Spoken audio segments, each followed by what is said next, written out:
ছুটির দিনটা কিন্তু ঘুরতে ভালোই লাগে, তাই না? হ্যাঁ ঠিকই বলেছো, আমার খুব ভালো লাগছে। আজকে আমাকে একটা ফোন কিনে দিবে? কতদিন ফোন ইউজ করি না। ফোন কেন? হ্যাঁ, তুমি শপিং মলে যাবা, যা ইচ্ছা তাই তোমাকে কিন্তু ফোন আসবে কেন? Why cellphone? হ্যাঁ, তুমি জানো না যে সেলফোন ব্যাপারটা আমি পছন্দ করি না? তোমার আর আমার ভালোবাসার মাঝখানে সেলফোন আসবে কেন? এই হচ্ছে তো আসল রূপ। সারা রাত জেগে জেগে ফোনে কথা বলিস আর সকালবেলা যখন আমি অফিসে যাই এসব রঙ্গলীলা করিস তুই। আমরা তো বন্ধু, আমি তো ঘুরতেই পারি, এটা তোমার সমস্যা কি? আবার সব থেকে বড় ভুল ছিল কি জানিস? এই তোকে একটা ফোন কিনে দেয়া। দেখো, চোখের সামনে জলজন্ত বাস্তব উদাহরণ। আমি আমার বন্ধু বান্ধবের সাথে ঘুরবো ফিরবো, যাচ্ছি তাই করবো। তুমি এটা মানলে থাকবো, না মানলে আমাকে ডিভোর্স দাও।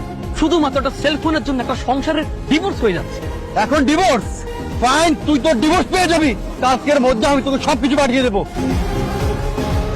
আমি তোমাকে ভালোবাসি, আমি চাই না তোমাকে হারাতে। আজকে আমি যদি তোমাকে একটা সেলফোন কিনে দিই, তোমার আর আমার ভিতরে সম্পর্ক ভাঙন হবে না? তোমার আর আমার ডিভোর্স হবে না, তার কি কোনো গ্যারান্টি আছে? বলতে পারো তুমি? আমি জানতাম তো এমন একটা উদাহরণ যে তুমি টানবে, আমি ঠিকই জানতাম। আম্মু, আমি তো ভার্সিটিতে। দেখো, তুমি বলছো না আমি চোখের সামনে যেমন তেমন উদাহরণ দিই? আর তোমার আর আমার সম্পর্ক তো স্বামী স্ত্রীর, এই তো মা ছেলের সম্পর্ক।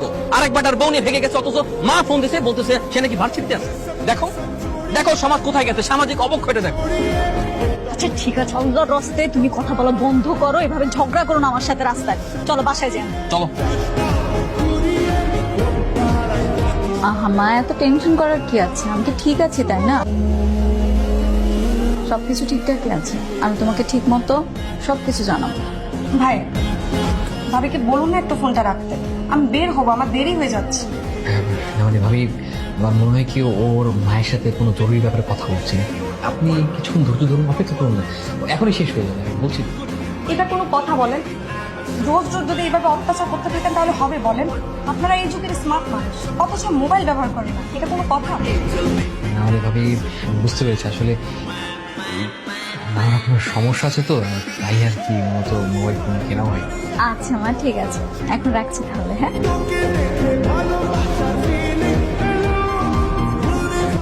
ভাবি আপনার ফোনটা। ধন্যবাদ।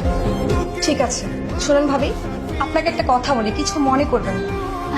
না না ভাবি, কি মনে করবো? বলুন না, বলুন। নেক্সট টাইম কথা বললে একটু তাড়াতাড়ি শেষ করবেন, আমারও তো কাজ থাকতে পারে নাকি? আমি সে কখন থেকে অপেক্ষা করতেছি, আমি বাইরে যাব। সরি ভাবি, আর এরকম হবে না। আচ্ছা ঠিক আছে ভাবি, কোনো কিছু